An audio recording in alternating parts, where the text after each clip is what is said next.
हरिः ओम्। ॐ भद्रं कर्णे विष्णुयाम देवाः भद्रं पश्येमाक्षवीर्यजत्राः स्थिरैरङ्गैः स्तुष्टुवागुंसस्तनूभिः व्यशेम देवहितं यदायुः। स्वस्ति न इन्द्रो वृद्धश्रवाः स्वस्ति नः पूषा विश्ववेदाः स्वस्ति नस्तार्क्ष्यो अरिष्टनेमिः स्वस्ति नो बृहस्पतिर्दधातु। ॐ शान्ति शान्ति शान्तिः। ॐ सहना भवतु सहनौ भुनक्तु सह वीर्यं करवावहै तेजस्विनावधीतमस्तु मा विद्विषावहै।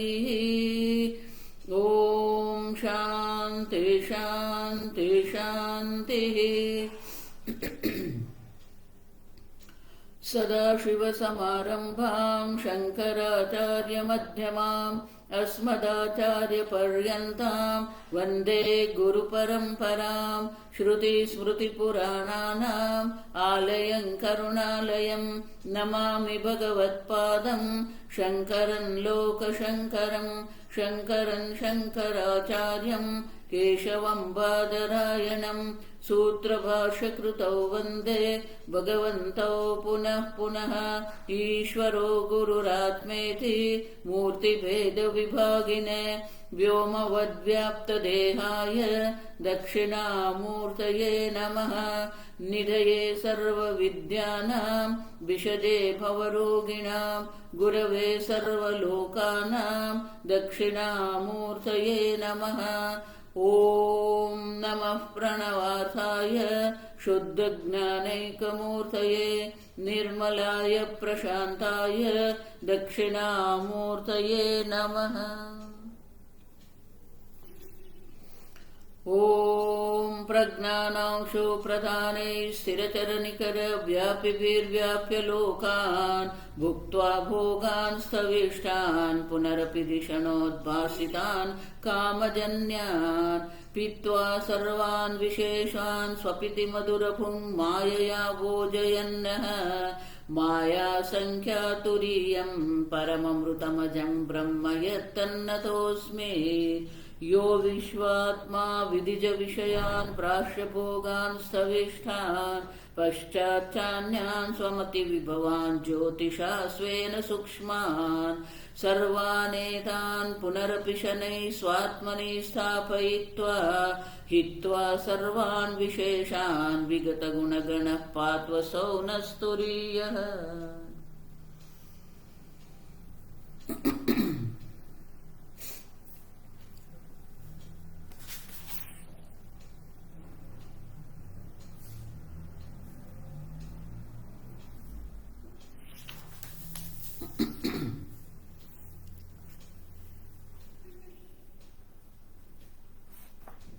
गीता प्रेस पाना नंबर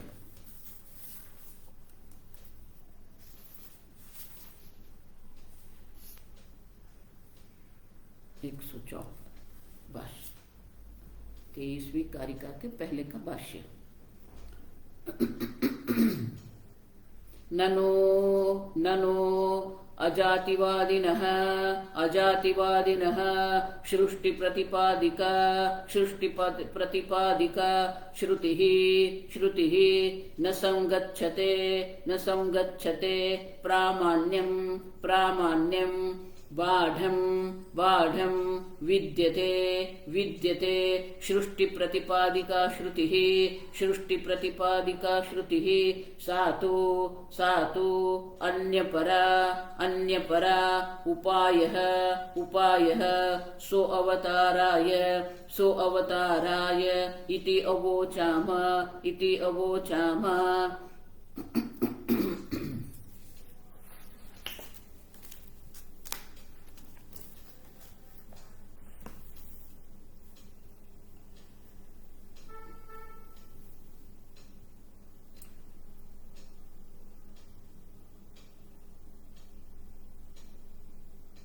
स्वभावेन अमृतः। वो लोग भी स्वीकार करते हैं कि स्वभाव से अमृत है, ब्रह्म जो है वो अज ब्रह्म को तो वो भी स्वीकार करते हैं, अज ब्रह्म को वो स्वीकार करते हैं। और इसलिए हम प्रश्न कर रहे हैं कि अगर अज ब्रह्म जो है, अमृत ब्रह्म जो है, वो अन्यथा कैसे हो सकता है? कभी भी किसी भी वस्तु जो है वो अपने स्वभाव से अन्यथा कभी अन्य प्रकार से वो नहीं बन सकती है। और इसीलिए किसी प्रकार से अगर आप कह देंगे कि बन रही है तो फिर क्या है, कोई निश्चय नहीं रहेगा। अब देखिए, और इसीलिए किसी प्रकार से भी कोई उत्पत्ति भी नहीं हुई है, कोई भेद भी नहीं है। आप समझो, अब जैसे कह दिया कि न उत्पत्ति न नाश है, न भेद है कथंचन, तो ये पूर्व पक्षी कह रहा है ननु अजातिवादिनः सृष्टि प्रतिपादिका श्रुति ही न संगच्छते प्रामाण्यम न संगच्छते प्रामाण्यम। अगर आप कह रहे हैं कि कोई सृष्टि है ही नहीं, न भेद कथंचित न चमत्स्थानि भूतानि, तो फिर आप जो कह रहे हैं कि श्रुति माता प्रमाण है, वेद प्रमाण है, वेदांत प्रमाण है, तो ये जो श्रुति, जो सृष्टि प्रतिपादिका श्रुति ही, जो सृष्टि प्रतिपादन करने वाली जो श्रुति है, उनका प्रामाण्य क्या रहेगा? अब देखिए, कोई प्रामाण्य उनका भी नहीं रहेगा, क्योंकि आप तो अजातवादी हैं। अजातवादियों के लिए सृष्टि सृष्टि का प्रतिपादन करने वाली जो श्रुति है उसका कोई प्रामाण्य ही नहीं रहेगा। सिद्धराचार्य कहते हैं बाढ़म, बाढ़म माने ठीक है, विद्यते, हम भी कहते हैं कि हाँ सृष्टि प्रतिपादिका श्रुति है, हम नहीं कह रहे कि कुछ नहीं है, सृष्टि का प्रतिपादन करने वाली श्रुति है, लेकिन हमने आपको आगे उनका उत्तर दे ही दिया है। सातु अन्य परा, उनका जो प्रयोजन उद्देश्य जो है वो सृष्टि का प्रतिपादन करना नहीं है। उपायः सो अवताराय इति अवोचामा, वो हमने आपको उत्तर दे ही दिया है उनका, कि सृष्टि का प्रतिपादन करने वाली जितनी भी श्रुति माता है, वो श्रुति माता जो है वो सृष्टि को सत्य सिद्ध करने के लिए नहीं है, एक अद्वितीय ब्रह्म को सिद्ध करने के लिए ही है वो। अब देखो, और एक अद्वितीय ब्रह्म जो है, जो अव्यक्त है, अचिंत्य है, अविकार्य है, और इसीलिए किसी भी प्रमाण से सीधे सीधे आप ब्रह्म का ज्ञान प्राप्त नहीं कर सकते। श्रुति माता भी ब्रह्म ज्ञान की जो बात कर रही है वो ब्रह्म ज्ञान, ये ब्रह्म है ऐसे प्रतिपादन नहीं कर सकती है। शब्द प्रमाण से भी हम नहीं, अब समझो, ब्रह्म कभी भी वाच्यार्थ नहीं बन सकता है। नेदम यदिदम उपासते, अब देखो, और जब ब्रह्म कभी भी किसी शब्द प्रमाण का भी विषय नहीं बन सकता है, यतो वाचो निवर्तन्ते अप्राप्य मनसा सह, अब देखिए, तो ब्रह्म जो है, अजब ब्रह्म जो है, किसी प्रमाण से उपलब्ध नहीं है, और न तो वो शब्द प्रमाण का वाच्यार्थ है। उस ब्रह्म का अगर निर्देश करना है, ब्रह्म माने जो पूर्ण है, जो अनंत है, आप सच्चित स्वरूप है, लेकिन आप आनंद स्वरूप है, आप अनंत स्वरूप है, उनका निरूपण करने के लिए श्रुति माता ये सृष्टि प्रतिपादन करती है। सृष्टि प्रतिपादन करने का प्रयोजन जो है वो एक ही है, जो आप आत्मा ब्रह्म है वो दर्शाने के लिए है। आप समझो, और इसलिए ये उपाय है, आप अनंत ब्रह्म स्वरूप है, ये ज्ञान आपको कराने के लिए ही ये सृष्टि का प्रतिपादन है। आप समझो, तो ये उपाय है।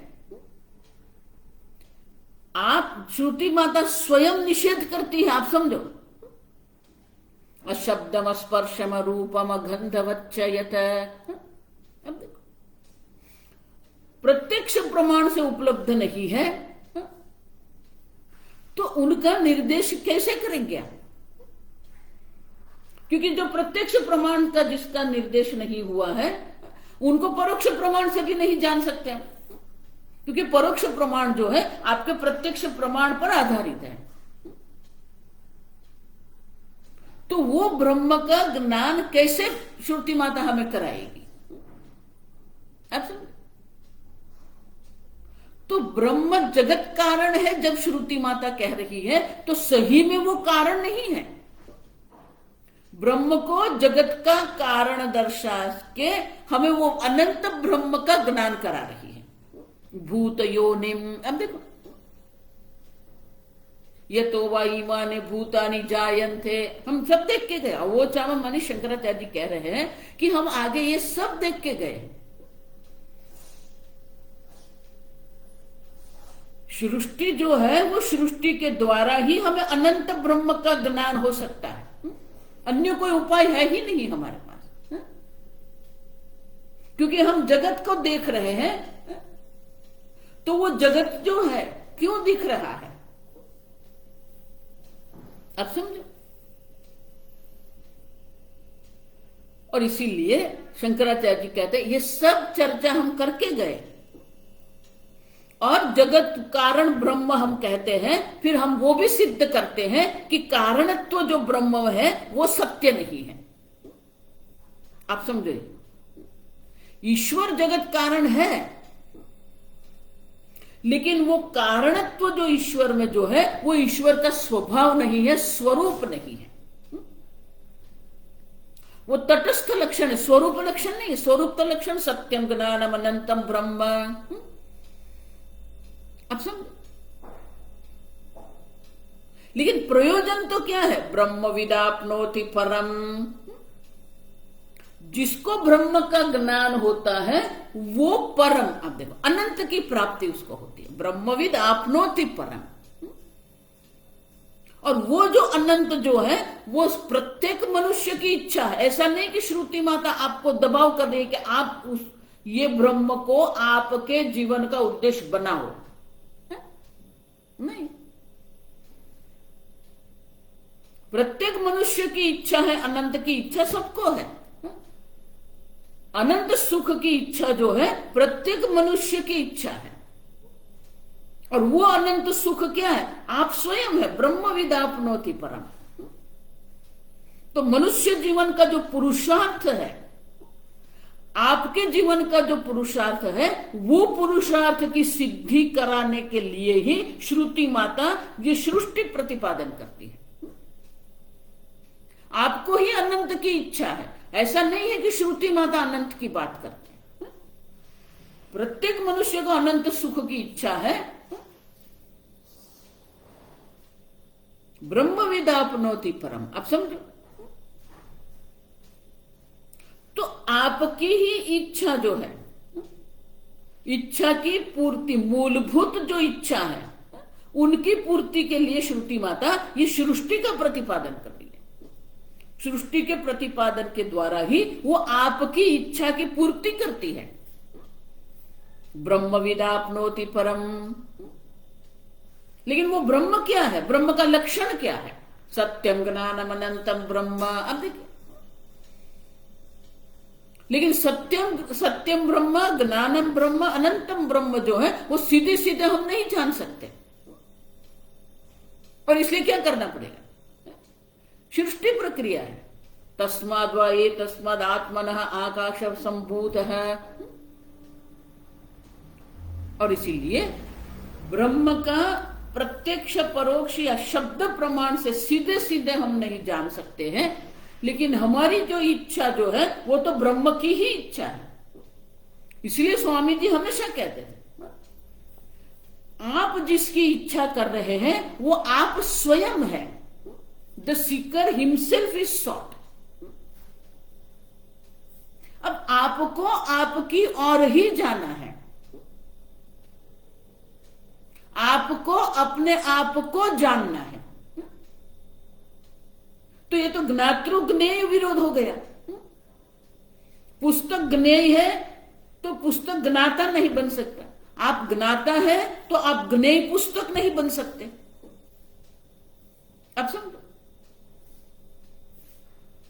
तो वो आत्म तत्व का स्वरूप जानने के लिए आप स्वयं नहीं जान सकते। जिस प्रकार से आपकी आंख जो है संपूर्ण जगत को देख रही है, लेकिन आंख स्वयं को देखती है क्या? नहीं। संपूर्ण जगत को देखने वाली जो आंख है वो चक्षुरेंद्रिय जो है, वो चक्षुरेंद्रिय को अपने आप को देखना है तो क्या करना पड़ेगा? दर्पण की आवश्यकता है। अब समझो, दर्पण विहीनाभ्याम, जिसके पास चक्षु दर्पण नहीं है वो कभी क्या आंख का दर्शन कर सकते? नहीं। उसी प्रकार से शास्त्र दर्पण है, आप समझो, जिस दर्पण में आप अपना स्वरूप समझ सकते हो। और इसलिए शंकराचार्य जी कहते हैं ये सब हम आगे आपको कह के गए, अवोचाम माने कि ये सब चर्चा हम आपको आगे करके ही गए हैं, उसमें कुछ भी नया नहीं है। अब समझो, परिणामवाद से सृष्टि श्रुति अनुसारेण स्वीकार्यत्वम आशंक्य। तो जो शास्त्र प्रमाण द्वारा हम कहते हैं कि श्रुति जो कह रही है कि ब्रह्म कारण है, उसमें भी हमने आपको उत्तर दे ही दिया है कि जो कारणत्व जो है वो भी किस प्रकार का कारण है, परिणामवादी नहीं है, विवर्तवादी है। अब समझो, दूध से आप दही बनाते हैं तो दही वो जो है परिणाम हो गया, फिर वो दही पुनः दूध नहीं बन सकता। लेकिन यहां तो क्या है, पहले भी वो मिट्टी थी, अब भी वो मिट्टी है, बाद में भी वो मिट्टी ही रहेगी। घड़े बनने के पहले भी वो मिट्टी थी, घड़े बनने के बाद भी वो मिट्टी ही है। उसी प्रकार से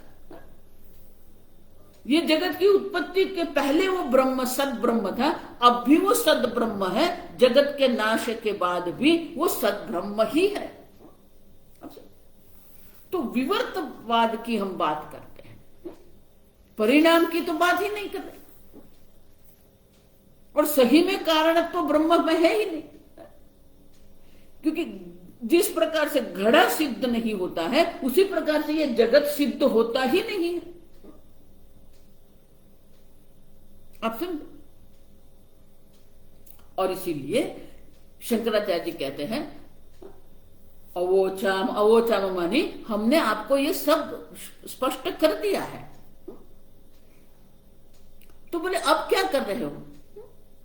तो कहते हैं इदानिम इदानिम उक्तेपि उक्तेपि परिहारे परिहारे पुनः च पुनः च पुनः पुनः चोद्य परिहारो विवक्षितार्थम विवक्षितार्थम प्रति प्रति सृष्टि श्रुति अक्षराणाम अक्षराणाम अनुलोम्य विरोध आशंका मात्र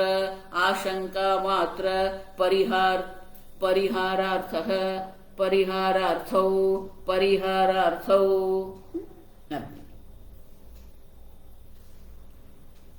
इदानीम मानी अब ये कार्य करना। उक्तेपि परिहारे, आपने जब शंका उठाई है उनका परिहार निराकरण पहले हम कह के ही गए हैं। पुनः पुनः हम क्या कर रहे हैं? चोद्य परिहार, चोद्य मानी शंका करना, प्रश्न उठाना, और उनका परिहार दो, इसलिए द्विवचन है। चोद्य परिहारो विवक्षितार्थम प्रति, वो कहने की इच्छा से, अब तक विवक्षित, वो कहने की इच्छा से ही प्रति सृष्टि श्रुति अक्षराणाम अनुलोम्य विरोध। अब देखो, तो उनका जो समाधान जो है जो एक शंका उठाई है वो शंका का हम क्या करेंगे, समाधान करना है। तो वो समाधान करने के लिए क्या करना है, प्रतिश्रुष्टि श्रुति अक्षराणाम। प्रत्येक श्रुति जो है वो प्रत्येक सृष्टि श्रुति माने कि जो सृष्टि के प्रतिपादन करने वाली जो श्रुति माता है, उन्हीं को हम क्या कर रहे हैं, परिणाम अनुलोम्य विरोध आशंका मात्र परिहारार्थो। आप जो शंका कर रहे हैं वही शंका के निवारण के लिए ही, उनका परिहार करने के लिए ही ये सब हम कह रहे हैं। अब देखो, तो आपके मन में जो शंका है, आप जो श्रुति माता पर कह रहे हैं कि श्रुति माता का कोई प्रामाण्य नहीं है, वो श्रुति माता का प्रामाण्य सिद्ध करने के लिए ही हम ये कह रहे हैं। आप समझो, तो श्रुति माता का प्रामाण्य है, आप समझो। लेकिन श्रुति माता जो सृष्टि की बात कर रही है वो परिणामवाद नहीं है, वो विवर्तवाद है। आप समझो, उतना ही नहीं, परिणामवादे विवर्तवादे च सृष्टि श्रुते है अविशेषाद अद्वैत अनुरोधी श्रुति युक्तिवशात विवर्तवाद से एवं स्वीकर्तव्यता इति भावः। अगर आप परिणामवाद और सृष्टि में परिणामवाद जो है और विवर्तवाद जो है, तो उसमें जो सृष्टि श्रुति जो है अविशेषाद द्वैत अनुरोध श्रुति युक्ति वसाद, दोनों प्रकार की सृष्टि अगर आप कहेंगे, लेकिन श्रुति माता तो किसका प्रतिपादन करती है, अविशेषा द्वैत अनुरोध श्रुति। श्रुति माता जो है उनका जो द्वैत अद्वैत का अनुरोध कर रही है, उनका प्रतिपादन कर रही है। तो जो एक अद्वितीय ब्रह्म का प्रतिपादन श्रुति कर रही है, और युक्ति से भी आप, तर्क से भी अगर आप देखते हैं, तो जो सही सिद्ध होता है वो तो विवर्तवाद है। क्योंकि ये सद ब्रह्म पहले, ये जगत पहले सद ब्रह्म था, अब भी वो क्या है, सद ब्रह्म ही है। ये घड़ा पहले मिट्टी थे, अब भी वो घड़ा क्या है, मिट्टी ही है। मिट्टी से भिन्न जगत के घड़े के कोई अस्तित्व है ही नहीं। अब मिट्टी से भिन्न घड़े का कोई अस्तित्व नहीं है, तो फिर आप परिणामवाद कैसे कहेंगे, वो विवर्तवाद ही है। और इसलिए आनंद जी महाराज कहते हैं विवर्तवादस्य एव स्वीकर्तव्यता इति, आपको विवर्तवाद को ही स्वीकार करना पड़ेगा, और किसी प्रकार से आप नहीं कर सकते। और इसीलिए वो हमें समझाने के लिए ये 23वीं कारिका है, कारिका पढ़ेंगे। भूततो वापि सृज्यमाने समाश्रुतिः निश्चितं युक्तियुक्तं च यत्तद्भवति नेतरतः।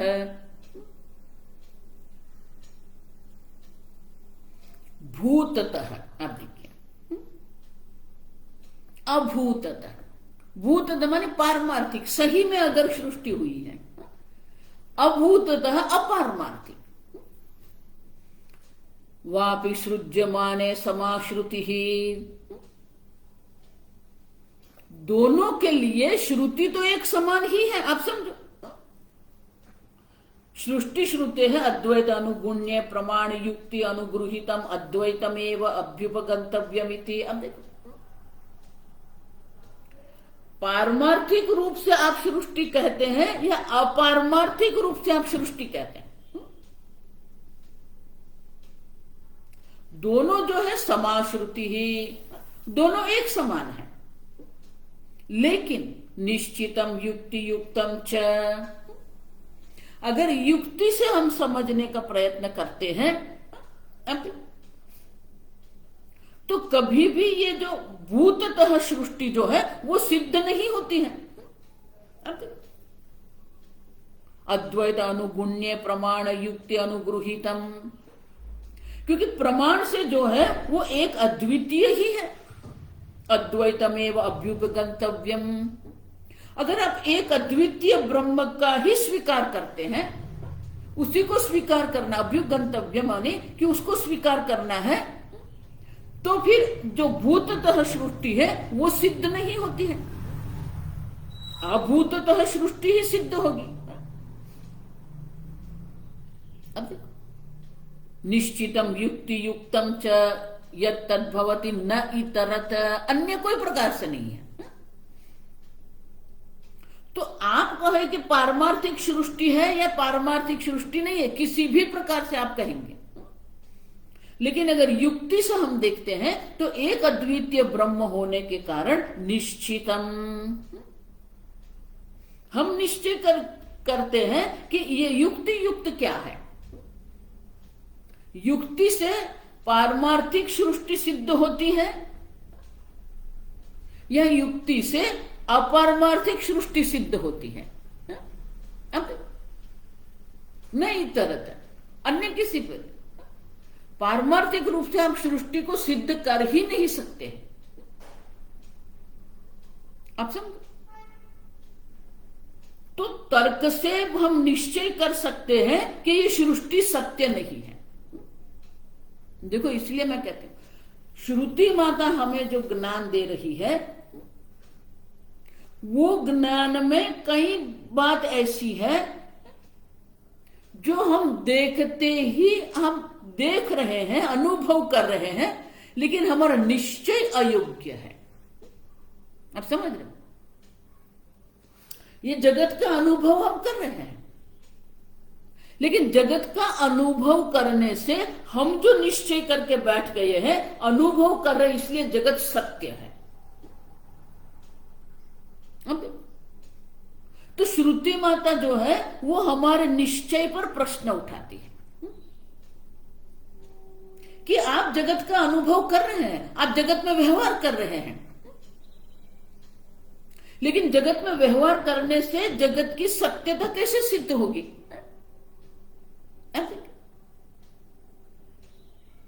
इसलिए अनुभव और ज्ञान दो अलग बात है। आप दोनों को एक करके बैठ गए हैं, जगत का अनुभव हुआ इसलिए वो सत्य है। तो श्रुति माता जो है वो आपके निश्चय पर प्रश्न उठा रही है, क्योंकि तर्क से युक्ति युक्तम निश्चितम च यत् तद्भवति न इतरत। अब देखो, श्रुति माता का जो निश्चय है, श्रुति माता जो युक्ति युक्त मान के तर्क से हमें कह रही है, वही श्रुति माता का तात्पर्य है। निश्चय तो क्या है, एकमेव द्वितीयम। हम देखें, और युक्ति युक्त भी क्या है, तर्क से भी अगर हम देखते हैं तो द्वैत की सिद्धि होती ही नहीं है। मिट्टी एक है, अनेक घड़े बनने से क्या मिट्टी अनेक बन गई क्या? नहीं। अब सुन, और इसीलिए युक्ति से और निश्चय से और युक्ति युक्त माने कि तर्क संगत जब बात हम करते हैं तो यही यत्तद माने कि यही निश्चय होता है। आप समझो कि ये सृष्टि जो है वो पारमार्थिक नहीं हो सकती है। आप समझो, और इसीलिए यदि आत्मा कार्य कारेण न जायते तर्हि श्रुति सृष्टि अश्लिष्टा स्याद् इत्यर्थः। अब अगर आत्मा ये कार्य के रूप में अभिव्यक्त नहीं हो रहा है तो फिर ये जो सृष्टि श्रुति जो है, अब देखो,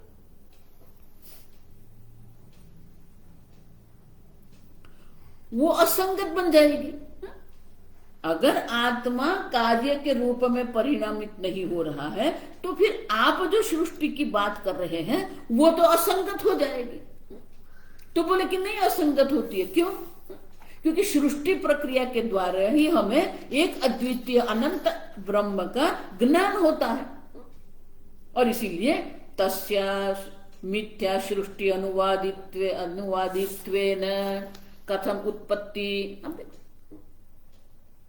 अगर मिथ्या सृष्टि है माने कि ये सर्जन प्रक्रिया ही मिथ्या है,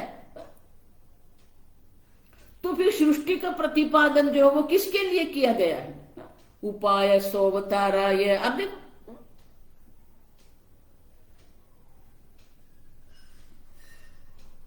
तो सृष्टि प्रक्रिया जो है उस सृष्टि प्रक्रिया के द्वारा हम सृष्टि को सत्य नहीं सिद्ध कर रहे हैं, एक अद्वितीय आत्मा को सिद्ध कर रहे हैं।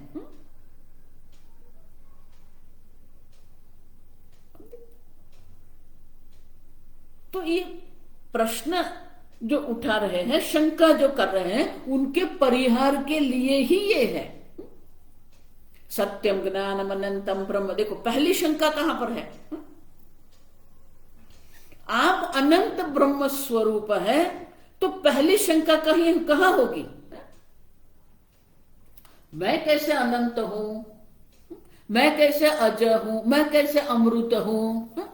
प्रमेय शंका उसको कहते हैं। अब देखो, तो जो प्रमेय शंका है, मैं निर्विकारी चैतन्य कैसे हूं? अब देखो, तो श्रुति माता जब कह रही है कि आप अनंत चैतन्य स्वरूप है, आप अजर अमर है। देखो इसलिए भगवान सीधे सीधे कह देते हैं न जायते म्रियते व कदाचित। कदाचित कभी भी आपका जन्म हुआ ही नहीं है, कभी भी आपकी मृत्यु होती ही नहीं है। अब तो हम उसी पर प्रश्न उठाते हैं ना। तो ये प्रमेय शंका हमारे मन में होती है। फिर प्रमाण शंका होती है, शास्त्र क्यों प्रमाण है, हमारा अनुभव क्यों प्रमाण नहीं है? अब तो ये जितने भी हम शंका करते हैं, प्रमेय की शंका होती है, मैं कैसे अनंत ब्रह्म हूं। अनंत ब्रह्म तो बहुत दूर की बात है, आप समझना। जो कर्मठ लोग हैं, जो भोग परायण लोग हैं ना, जिनके किसी प्रकार से भी भक्ति के, ईश्वर के, शास्त्र के संस्कार ही नहीं है, प्राकृत जन कहते हैं उसको। वो प्राकृत जन जो है वो देहात्म बुद्धि में इतने दृढ़ होके बैठे हैं कि उन लोगों को जब आप कहते हैं ना कि आप चैतन्य स्वरूप है, तो वो तो उनको चैतन्य शब्द का ही कुछ समझे, उनके बारे में ही हम बोल रहे हैं और उसी को भी समझ में नहीं आता है।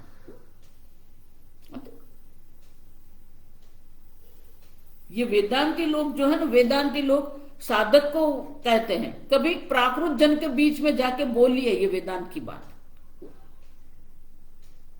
तो उनको ऐसा ही लगेगा ये क्या हवा में बात कर रहे हैं, क्या स्वामी जी ये चैतन्य क्या है। अब देखो, तो प्राकृत जन जो है वो स्वयं ब्रह्म होने पर भी, स्वयं चैतन्य स्वरूप होने पर भी अपने चैतन्य स्वरूप को जानते नहीं, और जब हम कहते हैं तो उनके ऊपर शंका करते हैं। प्रमेय शंका उसको कहते हैं, आप समझो। फिर प्रमाण की शंका होती है, शास्त्र प्रमाण क्यों है।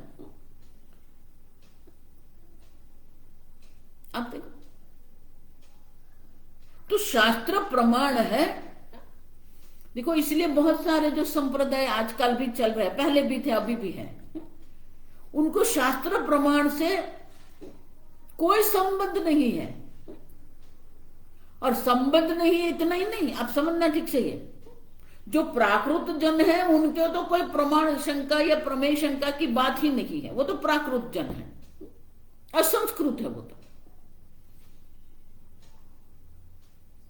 लेकिन जो ये संप्रदाय बना के बैठे हैं।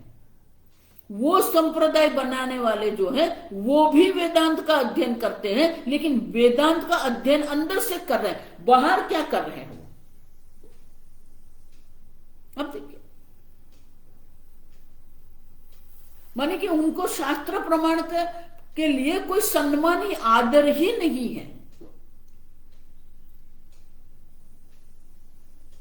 ये मैं नहीं कह रही, ये वास्तविकता है। आप समझे?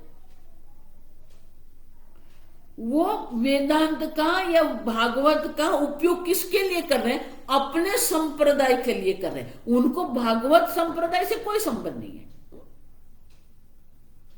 अब देखिए, तो अपने जो विचार है, अपने जो सिद्धांत है, उनको सिद्ध करने के लिए वो वेदांत का प्रयोग करते हैं। हम देखिए,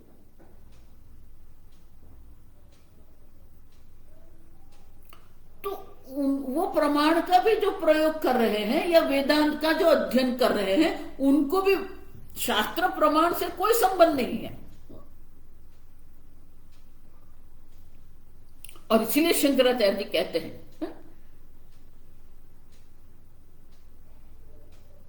कि जो शंका आप कर रहे हैं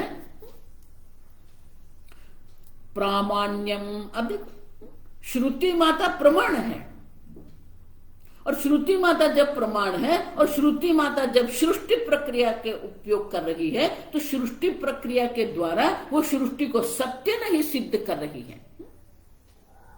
अगर वो सत्य सिद्ध करती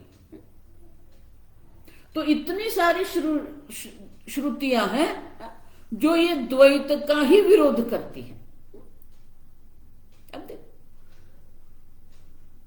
अगर सही में सृष्टि होती है तो वो द्वैत का विरोध नहीं करेगी।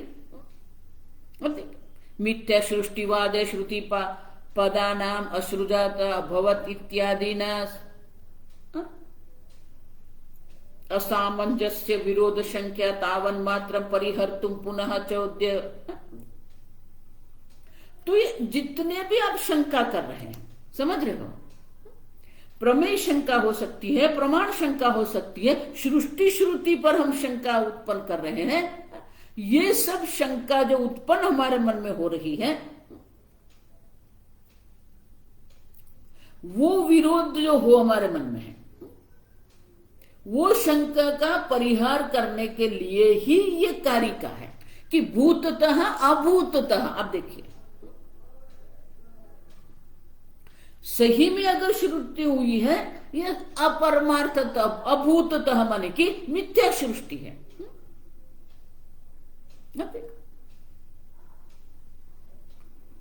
तो आप कहेंगे कि सही में भूततः माने कि पारमार्थिक सृष्टि है, क्योंकि श्रुति माता प्रतिपादन कर रही है। नहीं, श्रुति माता का तात्पर्य जो है वो नहीं है, और इसीलिए भूततः अभूततः जो आप कह रहे हैं, अगर आपके लिए दोनों समान श्रुति है, लेकिन जो श्रुति माता का जो निश्चय जो है, वो निश्चय तो क्या है? एकमेव अद्वितीयम। देखो, इसलिए अद्वितीय जो है ना वो महत्व का, इसलिए अद्वैतवाद के, एकवाद हम नहीं कह रहे, आप समझो, एकम एव अद्वितीय। तो अद्वितीय क्यों कहते हैं हम? अब एक पुस्तक, अब देखो, 1 रुपया, लेकिन 1 रुपये के अनेक सिक्के हो सकते हैं ना। अब देखो,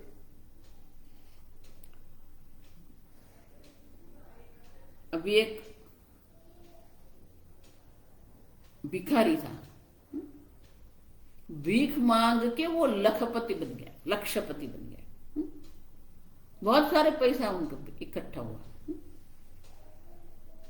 लेकिन वो जो उन्होंने एकत्रित, ये सत्य घटना, एकत्रित जो उन्होंने किया था, वो जो लोग देते हैं ना, 1 रुपया देते हैं, 5 रुपया देते हैं, वो सिक्का देते थे, कॉइन्स, उन्होंने वो सब एकत्रित करके रखा था। 5 रुपया, 10 रुपया, 2 रुपया,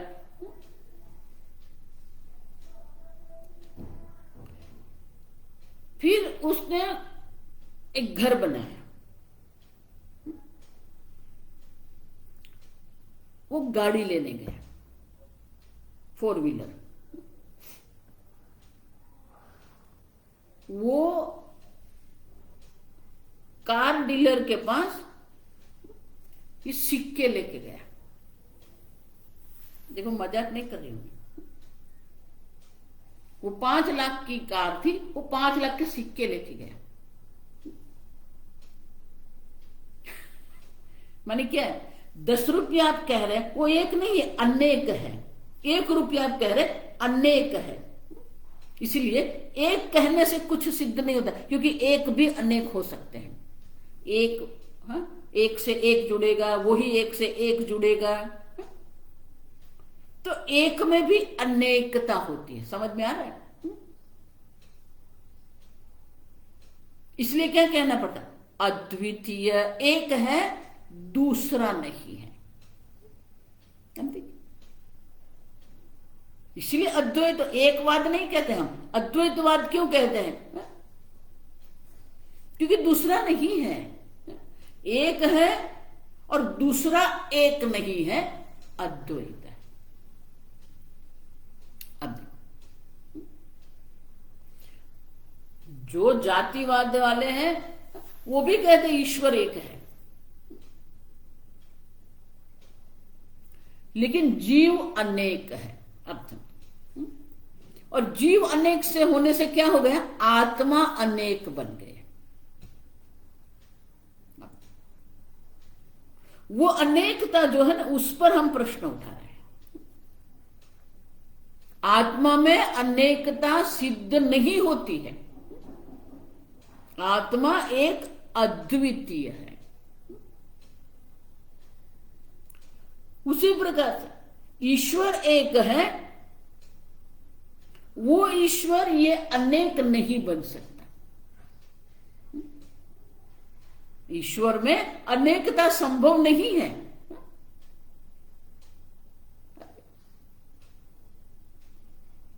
भले श्रुति माता प्रतिपादन करेगी, बहुश्याम प्रजा ये थी शतपोथप्यत, मैं अनेक बन जाऊं, तो क्या सही में वो अनेक बन गए क्या? नहीं। तो वो सृष्टि प्रक्रिया जो दर्शाते हैं, मैं अनेक बन जाऊं,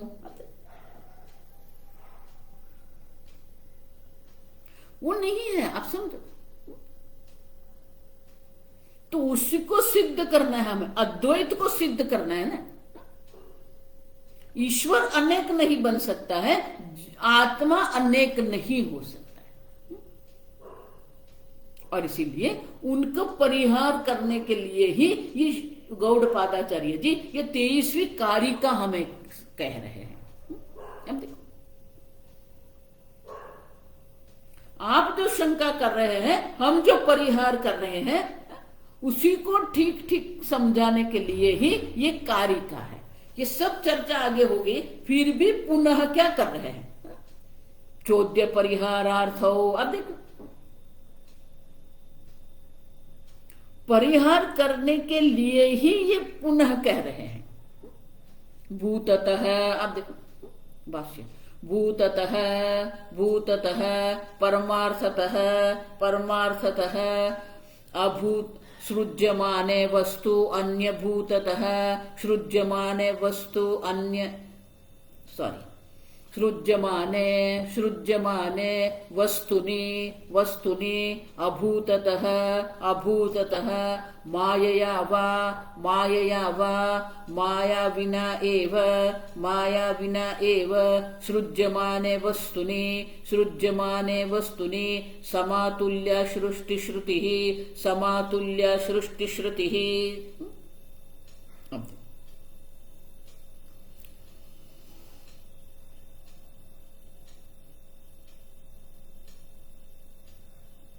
सृष्टि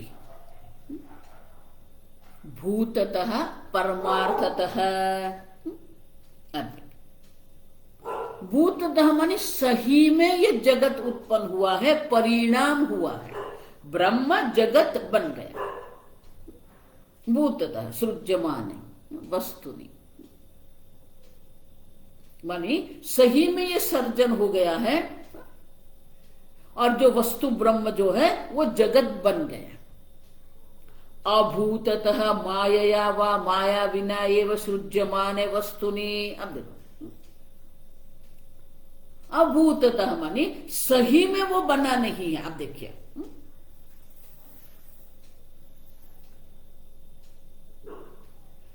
मायया माया विना एव, माया विना मानी माया और विना दो शब्द नहीं है। अब समझो, मायावी मानी ईश्वर, जो माया का अध्यक्ष है, जो माया का नियंत्रण करने वाला जो है वो मायावी कहते हैं। और उनकी तृतीय विभक्ति है माया विना। तो माया मायया वा माया विना एव सृज्यमाने वस्तुनि, भूततः व अभूततः। अभूततः माने क्या है, माया से ये सर्जन हुआ। माई जो है, ईश्वर जो है, वो माया के द्वारा ही ये अनेक रूप में अभिव्यक्त हो रहा है, ये सर्जन हो रहा है। अब तो समातुल्य सृष्टि श्रुति ही। अब देखो, बोले दोनों जो सृष्टि आप कह रहे भूततः अभूततः,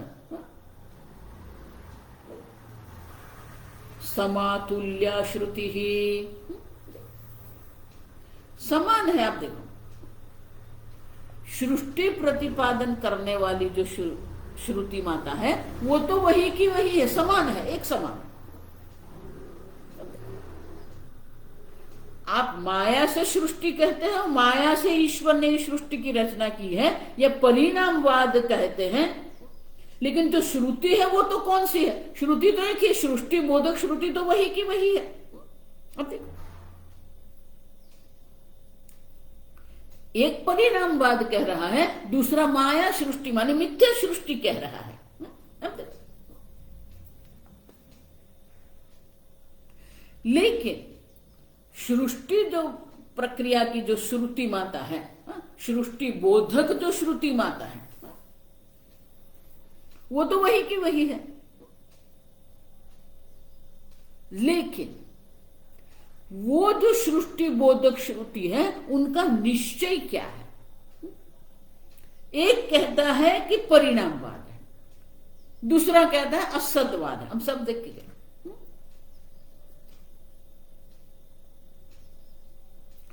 तो निश्चय कैसे करेंगे? निश्चितम युक्ति युक्तम च। अब देखो,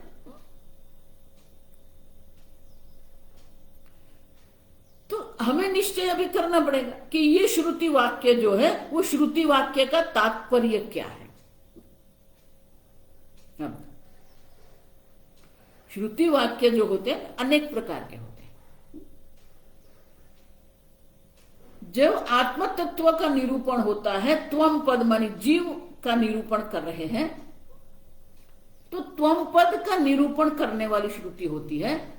सृष्टि श्रुति जो होती है ईश्वर पद तत्पद का निरूपण करने वाली श्रुति है। उसी प्रकार से ऐक्य का प्रतिपादन करने वाली भी श्रुति है। आप समझ रहे? तो जो श्रुति माता का जो मंत्र जो है, वो मंत्र जो है हमें देखना पड़ेगा कि किस प्रकार का वो वाक्य है। आप समझो, और इसीलिए अगर आप कहेंगे नहीं ये गौण, कौन सा गौण वाक्य है, कौन सा मुख्य वाक्य है, और इसीलिए शंकराचार्य स्वयं ये कहते हैं, ननो गौण मुख्ययो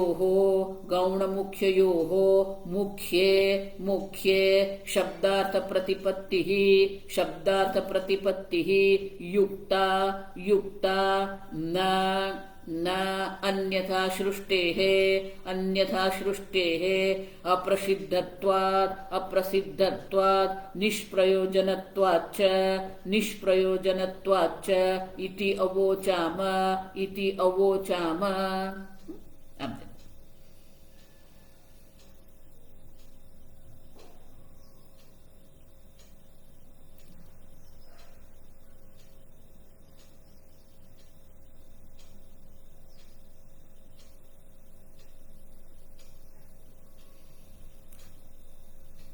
शंकराचार्य कह रहे हैं कि वो एक शंका उठाता, नहीं, गौण और मुख्य यो हो मुख्य शब्दार्थ प्रतिपत्ति ही युक्ता। गौण वाक्य होते हैं, मुख्य होते हैं। अब गौण जो है और मुख्य है, उसमें अब देखो, गौण और मुख्य दोनों जो है वो दोनों में मुख्य शब्दार्थ प्रतिपत्ति ही युक्ता। आप मुख्य श्रुति के रूप में अगर देखते हैं तो शब्दार्थ प्रतिपत्ति, शब्द का जो अर्थ है वही उनकी प्रतिपत्ति युक्ता, मानी वो जो ज्ञान है, प्रतिपत्ति स्त्रीलिंग है इसलिए युक्ता कहा, वो जो ज्ञान है वो योग्य है। मानी कि अब शब्द का अर्थ वाच्यार्थ, इसलिए मैंने आगे आपको कहा कि श्रुति माता भी शब्द प्रमाण है, लेकिन वाच्यार्थ के रूप में श्रुति माता शब्द प्रमाण नहीं है, आप समझो। और ये कह रहा है कि मुख्य लेंगे हम, और वो मुख्य किस प्रकार से है, शब्दार्थ प्रतिपत्ति ही। जो श्रुति माता कह रही है, श्रुति माता प्रमाण है, और इसलिए मुख्य अर्थ में ही सृष्टि बोधक श्रुति को आपको लेना है, और इसीलिए वो शब्दार्थ पकड़ना है, वाच्यार्थ पकड़ना है।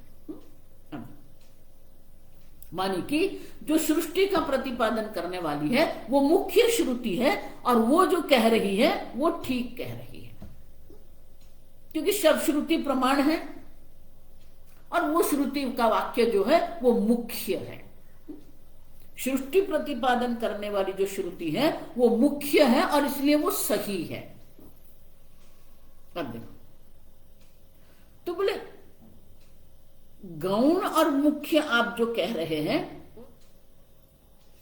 वो गौण है ये श्रुति माता, और ये मुख्य है। आप कह रहे हैं कि सृष्टि बोधक जो श्रुति है वो मुख्य है। तो शंकराचार्य कह रहे न, सृष्टि प्रतिपादन करने वाली जो श्रुति है वो मुख्य श्रुति नहीं है। क्यों? अन्यथा सृष्टि है अप्रसिद्धत्वात्। अब देखो,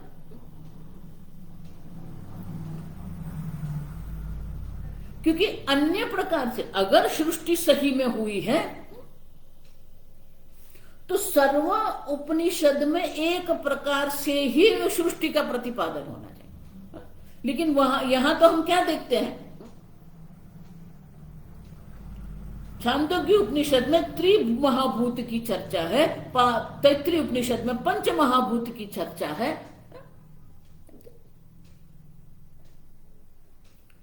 तो अन्यथा सृष्टि है, अब देखो अन्य प्रकार से भी सृष्टि बताई गई है, मायिक सृष्टि, अमायिक सृष्टि, पंचमहाभूत की भी सृष्टि दर्शाई है। अब देखिए, तो अगर सही में अगर सृष्टि उत्पन्न हुई है तो वो एक प्रकार से होनी चाहिए।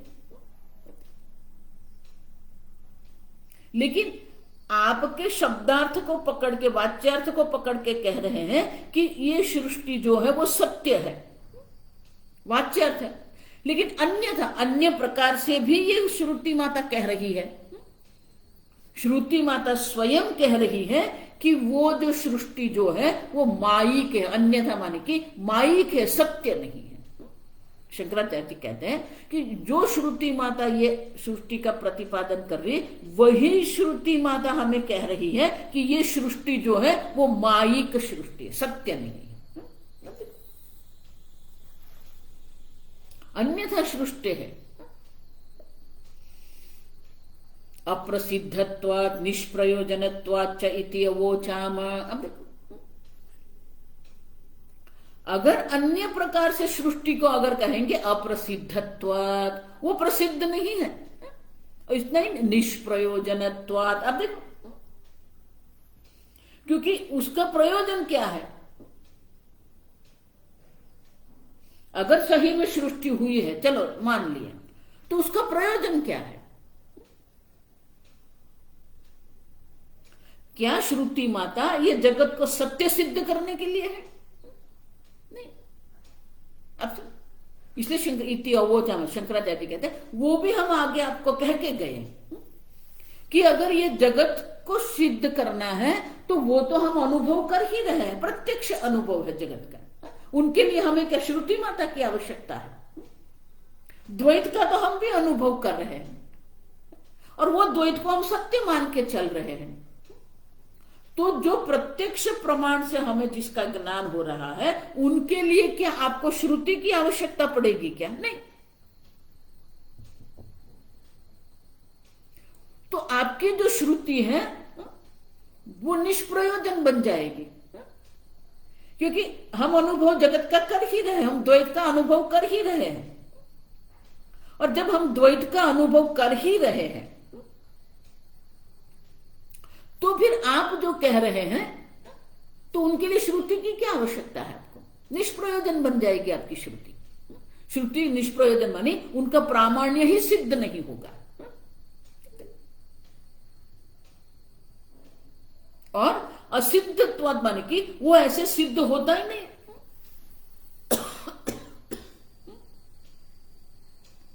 माने कि सृष्टि को आप सत्य सिद्ध करने का प्रयोग कह रहे हैं, वो सृष्टि सत्य नहीं सिद्ध होती है। और अगर श्रुति माता ये प्रयोजन सृष्टि का है तो वो भी सृष्टि का प्रतिपादन निष्प्रयोजन हो जाएगा, क्योंकि वो प्रामाण्य नहीं रहेगा।